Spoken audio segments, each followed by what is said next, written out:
Good morning. Tara, basa na tayo ng ating libro guys. Magandang balita, Biblia.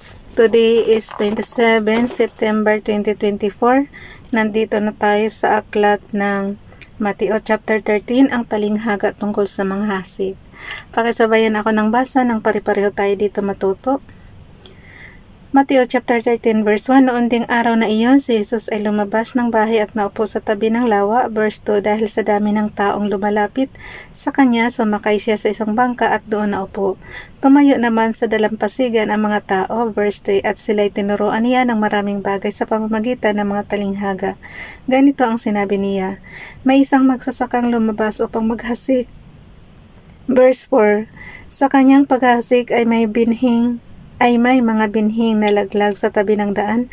Dumating ang mga ibon at tinuka ang mga iyon. Verse 5, may mga binhi namang nalaglag sa mabatong lupa dahil manipis lang ang lupa roon, sumibol agad ang mga binhi, ngunit verse 6, ngunit natuyo agad ang mga ito nang mabilad sa matinding init ng araw, palibhasa mababaw ang ugat. Verse 7, may mga binhi namang nalaglag sa may matitinik na halaman, lumago ang mga halamang ito at sinakal ang mga binhing tumubo doon. Verse 8, ngunit ang mga binhing nahasik sa matabang lupa ay namunga, may tig sa 100, may tig 60 at may tig 30. Verse 9, makinig ang may pandinig, ang layunin ng mga talinghaga. Verse 10, lumapit ang mga alagad at tinanong si Jesus, bakit po ninyo dinadaan sa talinghaga ang inyong pagtuturo sa kanila? Verse 11, sumagot siya, ipinagkaloob sa inyo ang karapatang maunawaan ang hiwaga tungkol sa kaharian ng langit, ngunit hindi ito ipinagkaloob sa kanila. Verse 12, sapagkat ang mayroon ay bibigyan pa at mananagana, ngunit ang wala, kahit ang kakaunting nasa kanya ay kukunin pa. Verse 13, nagsasalita ako sa kanila sa pamamagitan ng talinghaga sapagkat tumitingin sila, ngunit hindi nakakakita, at nakikinig, ngunit hindi naman nakakarinig, ni nakakaunawa man.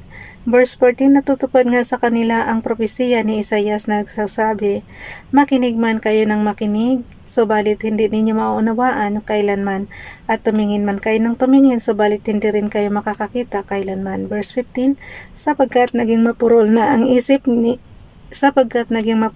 isip ng mga taong ito, mahirap makarinig ang kanilang mga tainga at ipinikit nila ang kanilang mga mata.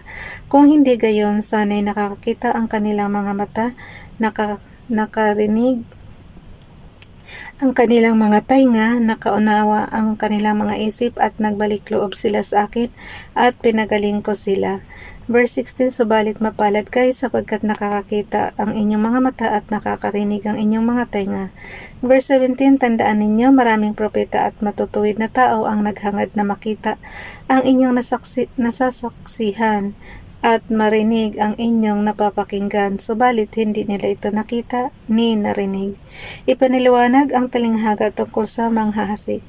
Verse 18, pakinggan ninyo ang kahulugan ng talinghaga tungkol sa manghahasik. Verse 19, kapag ang isang tao ay dumirinig ng mensahe tungkol sa paghahari ng Diyos, ngunit hindi naman niya ito inuunawa, siya ay katulad ng binhing nalaglag sa daan, dumarating ang masama at agad inaalis sa kanyang isip ang mensaheng kanyang napakinggan. Verse 20, ang katulad naman ng binhing nalaglag sa mabatong lupa ay ang taong dumirinig ng mensahe kaagad at masaya niya itong tinanggap. Verse 21, ngunit hindi tumimo ang mensahe sa kanyang puso, sandali lamang itong nanatili, at pagdating ng mga kapighatian at pagsubok dahil sa mensahe, agad siyang tumatalikod sa kanyang pananampalataya. Verse 22, ang binhi namang nahulog sa may damuhang matinik na halaman ay naglalarawan ng mga taong dumirinig ng mensahe, ngunit dahil sa pagkabalisa sa maraming mga bagay at pagkahumaling sa kayamanan, ang mensahe ay nawala ng puwang sa kanilang puso, at ito ay hindi nagkaroon ng bunga sa taong iyon. Verse 23, at ang katulad naman ng binhing nagpahasik sa matabang lupa ay ang mga taong dumirinig at umuunawang mabuti sa mensahe, kaya't ito ay namumunga ng sagana, may tig sa 100, may tig 60, at may tig-30. Talinghaga tungkol sa mga damo sa triguhan. Verse 24, nagsalaysay muli si Jesus sa kanila. Nagsalaysay muli si Jesus sa kanila ang isa pang talinghaga. Sinabi niya, ang kaharian ng langit ay katulad ng isang taong naghasik ng mabuting binhi sa kanyang bukid. Verse 25, isang gabi habang natutulog ang mga tao, dumating ang kanyang kaaway, naghasik ng mapanirang damo sa triguhan at saka umalis. Verse 26, nang tumubo at magbunga ang trigo, lumitaw din ang mapanirang damo. Verse 27, kaya't pumunta ang mga utusan sa may-ari ng bukid at nagtanong, hindi po ba mabuting binhi lamang ang inihasik ninyo sa inyong bukid? Bakit po may damo ngayon? Verse 28, sumagot siya, isang kaaway ang may kagagawa nito. Tinanong siya ng mga utusan, bubunutin po ba namin ang mga damo? Verse 29, huwag, baka mabunot pati ang mga trigo. Sagot niya, Verse 30, hayaan na lamang ninyong lumago kapwa ang damo at ang trigo hanggang sa anihan. Pag-aani, sasabihin ko sa mga tagapag-ani, ipunin muna ninyo ang mga damo at inyong pagbigkis-bigisin at saka sunugin. Pagkatapos, ipunin naman ninyo ang trigo sa aking kamalig. Talinghaga tungkol sa buto ng mustasa. Mateo chapter 13 verse 31 sa pagpapatuloy. Isang pang talinghaga ang isinasalaysay ni Jesus sa kanila. Ang kaharian ng langit ay katulad ng isang buto ng mustasa na itinanim ng isang tao sa kanyang bukid. Verse 32. Ang buto ng mustasa ang pinakamaliit sa lahat ng binhi, ngunit pagtubo nito, ito'y nagiging mas malaki kaysa alinmang halaman at nagiging punong kahoy, kaya't nakakapagpugad ang mga ibon sa mga sanga nito. Mustasa guys, malaki palang puno yan. Hindi pa ako Talinghaga tungkol sa pampaalsa. Verse 33, nakalagay kasi dito yung malaking puno, nagiging punong kahoy. Talinghaga tungkol sa pampaalsa. Verse 33, nagsalaysay pa si Jesus ng ibang talinghaga. Ang kaharian ng langit ay katulad ng pampaalsa na inihalo ng isang babae sa 3 bakol na harina. Kaya't umalsa ang minasang harina. Ang paggamit ni Jesus ng mga talinghaga. Mateo chapter 13 verse 34, ang lahat ng ito ay sinabi ni Jesus sa mga tao sa pamamagitan ng mga talinghaga at wala siyang itinuro sa kanila nang hindi sa pamamagitan ng talinghaga. Verse 35, sa gayon natupad ang sinabi ng propeta, magsasalita ako sa pamamagitan ng mga talinghaga, ihahayag ko ang mga bagay na nalilihim mula sa panang likhain ang daigdig. Kahulugan ng talinghaga tungkol sa mga damo sa triguhan. Verse 36, pagkatapos iniwan ni Jesus ang mga tao at pumasok siya sa bahay, lumapit ang kanyang mga alagad at sinabi sa kanya, ipaliwanag nga po ninyo sa amin ang talinghaga tungkol sa mapanirang damong tumubo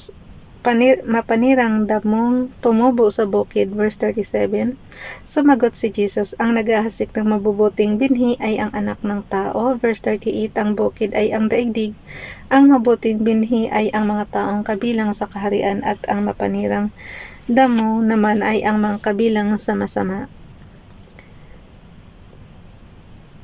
At ang mapanirang damo naman ay ang mga kabilang sa masama.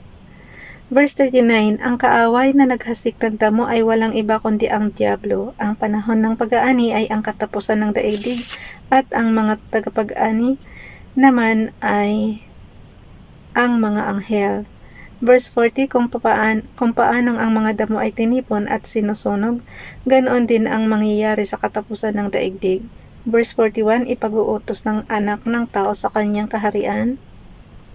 Nagkamali ako.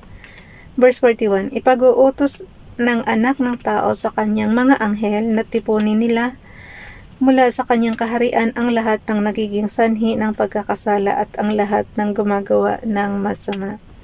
Verse 42, ihahagis nila ang mga ito sa lumalagablab na pugon at doon ay mananangis sila at magngangalit ang kanilang mga ngipin.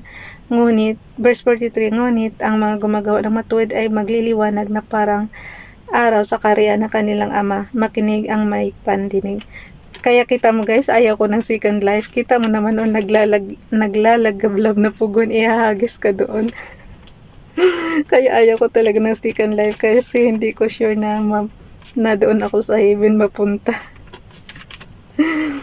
Ay, nako. Ang natatagong kayamanan. Mateo chapter 13 verse 44. Ang kaharian ng langit ay katulad ng kayamanang nakabaon sa isang bukid na hukay ito ng isang tao, ngunit agad itong tinabunan. Tuwang-tuwa siyang umalis at ibininta ang lahat ng kanyang ari-arian upang bilhin ang bukid na iyon. Ang perlas na mahalaga, verse 45. Ang kaharian ng langit ay katulad din ng isang negosyante na naghahanap ng mga mamahaling perlas.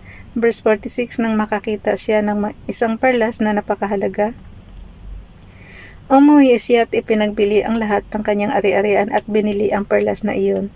Ang lambat, verse 47, ang kaharian ng langit ay katulad din ng isang malaking lambat na inihagis sa lawa at nakahuli ng sari-saring isda.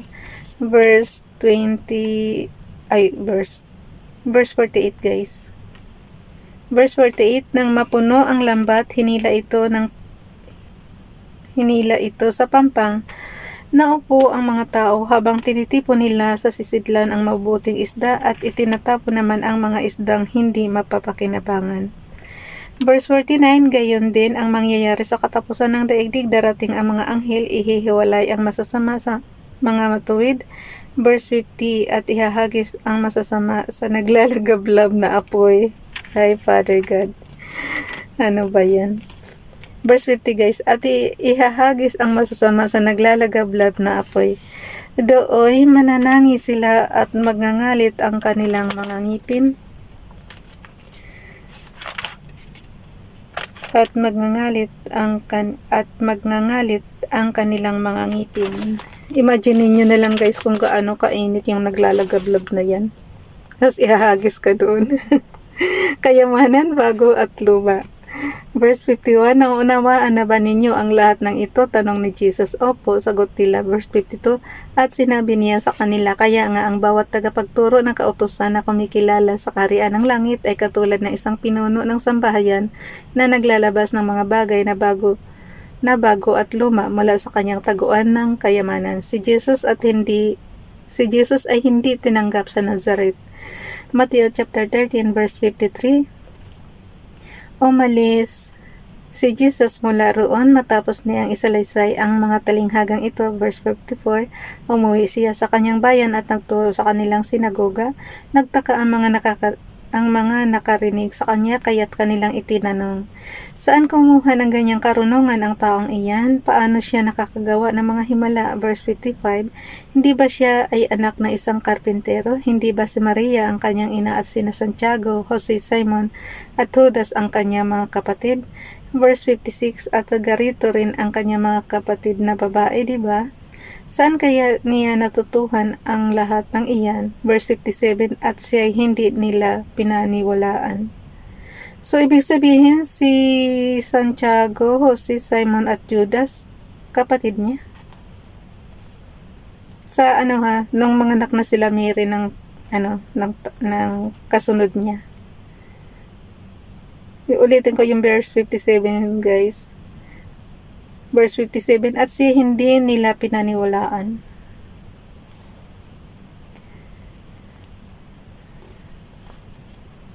Kaya't sinabi ni Jesus sa kanila, ang isang propeta ay ginagalang kahit saan maliban sa kanilang sariling bayan at sariling sambahayan.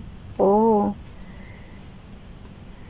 Matthew chapter 13 verse 58, at dahil ayaw nilang maniwala kay Jesus, hindi siya roon gumawa ng maraming himala. So sa sarili niyang bayan guys, hindi siya gumawa ng himala. Bye everyone, God bless.